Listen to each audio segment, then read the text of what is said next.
সংরক্ষণ করার দায়িত্ব রাষ্ট্রের, এবং রাষ্ট্র যদি সেটা না করেন তাহলে রাষ্ট্র আসলে তার দায়িত্ব পালনে ব্যর্থ হচ্ছে।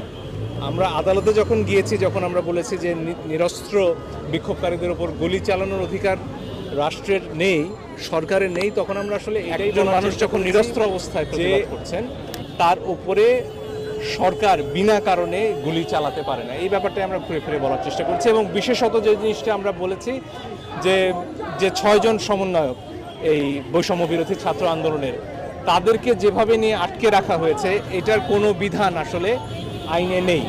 কাউকে যদি পুলিশ গ্রেফতার করে তাকে 24 ঘন্টার মধ্যে আদালতে উপস্থাপন করতে হয়, আপনারা সবাই জানেন। এখন তাদেরকে গ্রেফতারও দেখানো হচ্ছে না, বলা হচ্ছে তারা নাকি নিজেদের নিরাপত্তার প্রয়োজন। রাষ্ট্রপক্ষ আজকে যেটা বললেন যে তারা মনে করেছেন তারা নিরাপদ থাকতে চান, এই জন্য তারা ডিবি অফিসে গিয়েছেন। এখন ধরুন আপনি বা আমি অনিরাপদ বোধ করছি, আমরা কি কোনো কারণে ডিবি অফিসে গিয়ে আশ্রয় খুঁজবো?